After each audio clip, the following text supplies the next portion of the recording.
शादी से लेकर इलाज तक के लिए नाव ही सहारा। मुजफ्फरपुर नाव हादसे के बाद लोगों ने बताई परेशानी।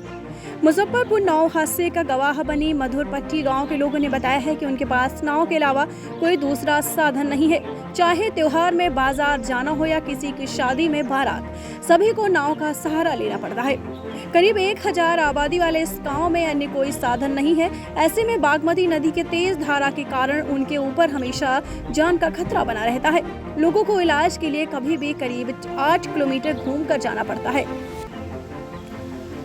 घटना के बाद स्थानीय मोहम्मद आकिब का कहना है कि नदी के इस तरफ किसी चीज का साधन नहीं होने की वजह से हमें हर काम के लिए नाव का सहारा लेना पड़ता है। चाहे बाजार जाना हो, अस्पताल जाना हो या किसी के बारात में जाना हो, हमें नाव से सफर करना पड़ता है।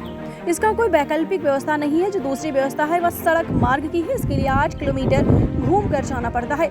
उस सड़क की स्थिति भी बहुत दयनीय है। हम लोगों की जिंदगी नाव पर टिकी हुई है। शादी विवाह में बारात जाने का भी यही साधन है। हमें अगर एम्बुलेंस की आवश्यकता होती है तो हम नाव के सहारे जाकर पहुंचते हैं।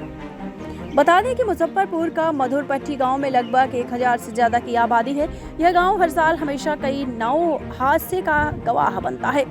दीक्षांत एडुटेक लाया है दीक्षांत ई लर्निंग ऐप। बने दीक्षांत का चैनल पार्टनर और अर्न करे लाखों रुपए प्रति महीने। चैनल पार्टनर बनने के लिए विजिट करें www.dikshans.com। इस बार के हादसे ने तो इस गांव के कई परिवारों का घर उजाड़ दिया। मधुरपट्टी गांव के लोगों को अपने गांव से बाहर स्कूल, बाजार, अस्पताल, किसी भी चीज के लिए भटकामा की ओर जाना होता है। सड़क से वहां जाना करीब 10 किलोमीटर पड़ता है। इसलिए लोग नाव के भटगामा घाट पार कर उस ओर जाते हैं। ग्रामीणों ने बताया है कि यह नदी पर पुल बनाने की मांग बार बार की जाती है। इसके बावजूद इस पर ध्यान नहीं दिया जाता है। ग्रामीणों का कहना है कि दूसरा रास्ता इतना घूम के जाना पड़ता है। हम लोग समय बचाने के लिए इस नदी का सहारा लेते हैं। उन्होंने बताया है कि लगभग 1000 की आबादी का यह गाँव हर 2-3 महीने पर ऐसी घटना का गवाह बनता रहता है। शिवम ने बताया है कि इस बार यह घटना बड़ी हो गई, लेकिन इस घाट पर 1-2 लोगों के साथ दुर्घटना हमेशा होती रहती है। आगे उन्होंने बोला कि जब चुनाव आता है तब यहाँ के जनप्रतिनिधि जनता को बहला फुसला कर चले जाते हैं और हमारा हाथ खाली रह जाता है।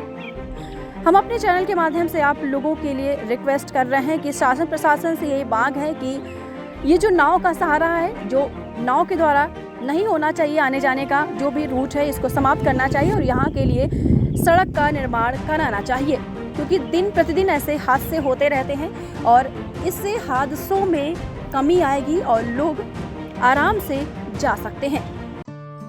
दीक्षांत एडुटेक लाया है दीक्षांत डिजिटल क्लास। दीक्षांत डिजिटल क्लास का उपयोग कर छात्र बना सकते हैं पढ़ाई को बेहद आसान और मजेदार।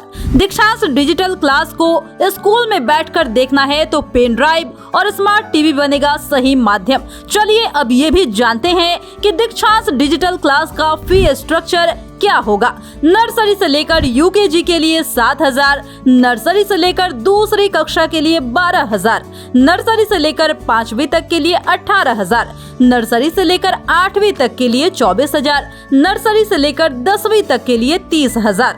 अगर आपको डेमो करना है तो उसके लिए आप दीक्षांत डिजिटल क्लास के YouTube चैनल को विजिट कर सकते हैं। हमारे YouTube चैनल को सब्सक्राइब और Facebook पेज को लाइक करना ना भूलें। धन्यवाद।